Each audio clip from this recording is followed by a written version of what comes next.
Assalamualaikum Sobat Football United. Ringan amatiran ala gua, konferensi pers Erik ten Hag yang dilakukan hari Kamis ya, waktu Eropa.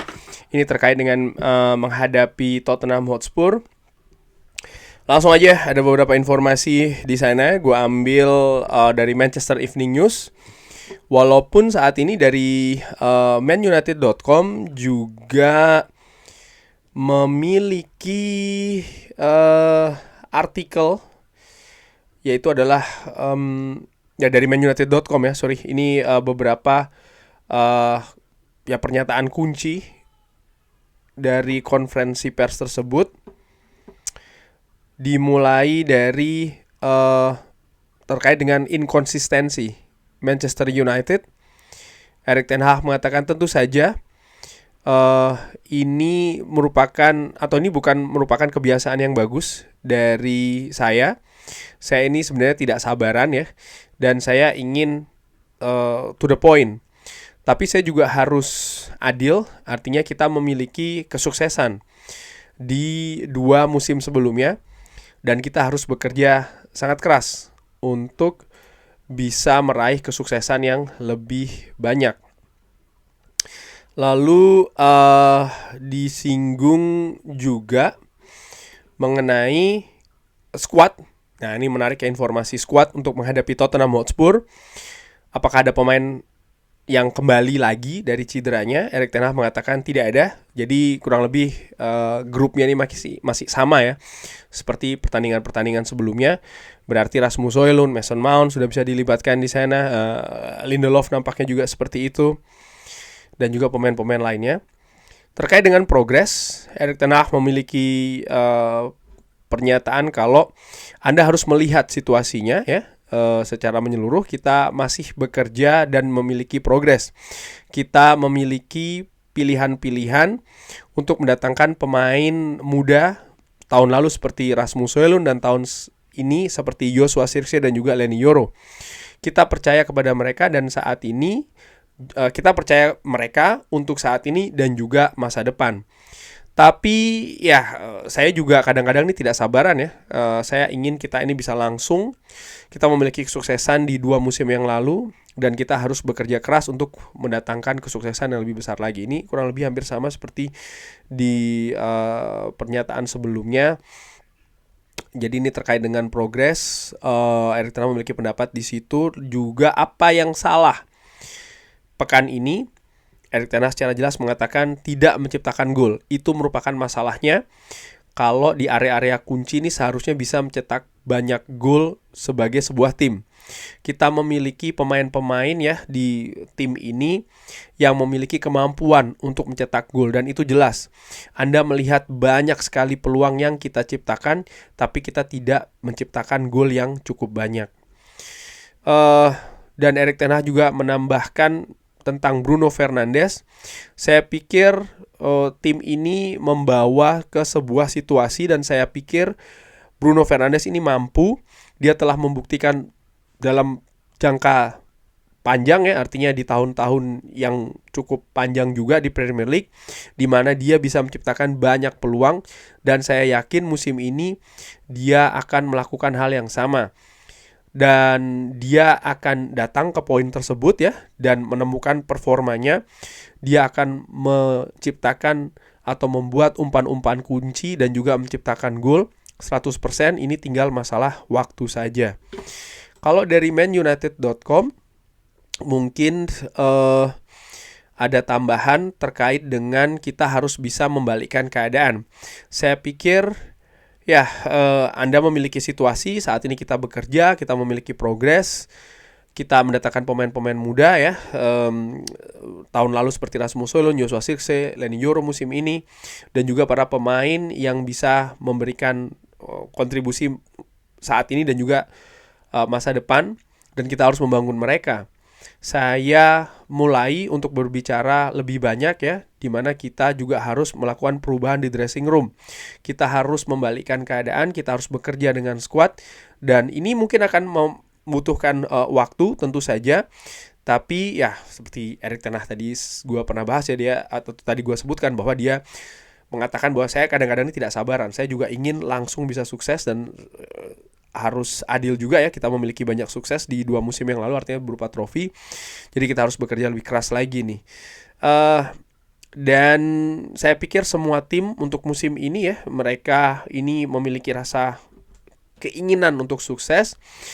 Lalu ketika Anda bermain 60 pertandingan, tentu saja ada beberapa pertandingan di mana Anda ini tidak happy dengan performa, tapi Anda juga tidak happy ketika lawan Anda ini justru lebih baik. Saya pikir ini secara psikologi di dalam sepak bola dan juga sepak bola level tinggi. Tim harus bisa mengatur bagaimana bisa tampil di situasi terbaik ya, sehingga bisa sukses.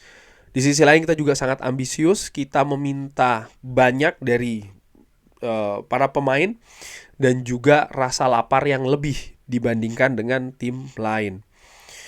Terkait dengan Tottenham Hotspur, setiap lawan memiliki kelemahan dan juga kekuatan, dan Tottenham Hotspur juga memiliki kekuatan di filosofi mereka. Ini sangat jelas, mereka sangat menyerang ya, tapi juga meninggalkan banyak ruangan.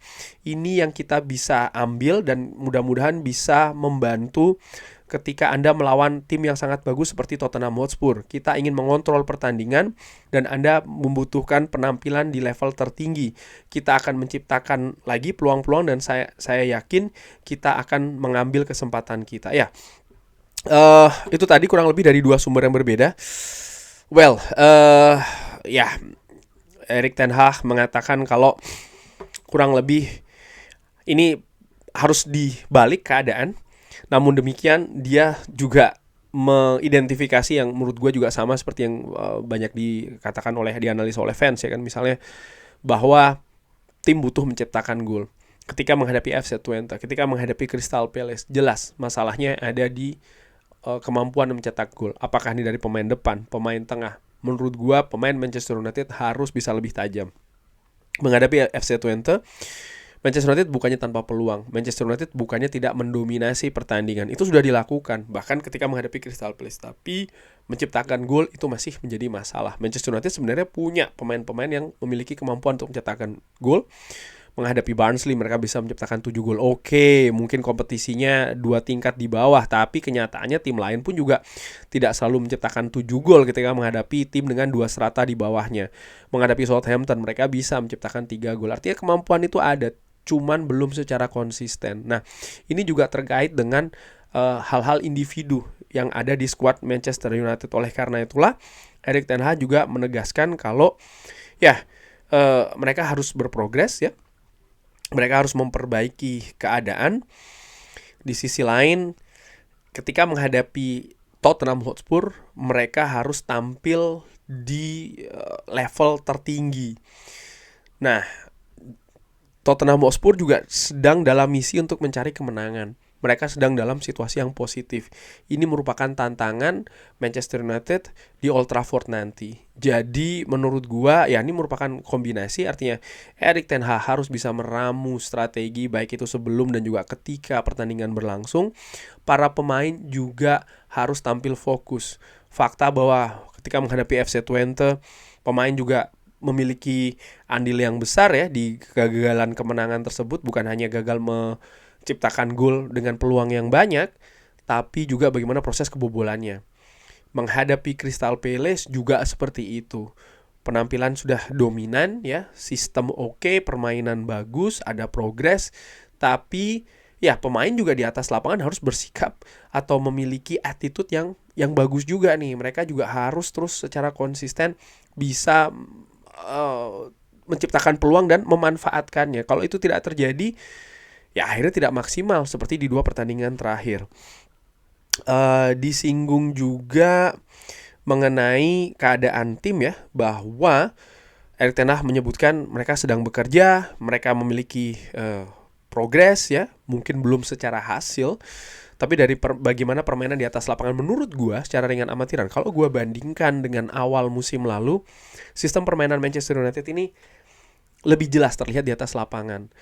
Pemain ini harus seperti apa, perannya apa. Fullback misalnya, inverted, bisa lebih rapi, lebih disiplin. Pemain depan menjemput bola, bisa lebih disiplin, lebih sering, lebih konsisten dilakukan.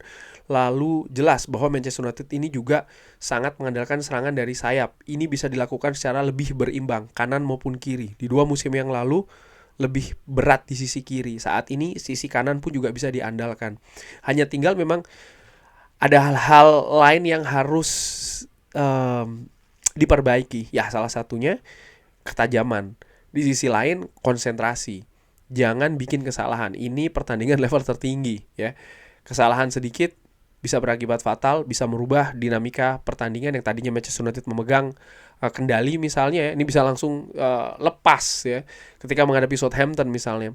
Southampton tadinya memiliki momentum tersebut, gagal penalti, semuanya berbalik. Ketika menghadapi FC Twente, Manchester United sudah unggul duluan, lalu mereka agak kendor, melakukan kesalahan, mereka balik justru dalam tekanan ketika situasi 1-1. Ketika menghadapi Crystal Palace di babak pertama, mereka miliki pertandingannya. Tapi ketika gol tidak kunjung hadir, dinamikanya bisa jadi berbalik. Crystal Palace tampil lebih bagus di babak kedua, dan ini membuat kesulitan juga akan akhirnya mereka memiliki beberapa peluang. Jadi hal-hal seperti ini menurut gue juga harus diperhatikan oleh baik itu tim kepelatihan serta pemain di atas lapangan. Ya, itu tadi kurang lebih membahas terkait dengan konferensi pers Erik ten Hag. Terakhir mungkin gue bahas belum ada pemain ya yang akan kembali lagi dari pemain yang cedera, artinya masih tetap sama.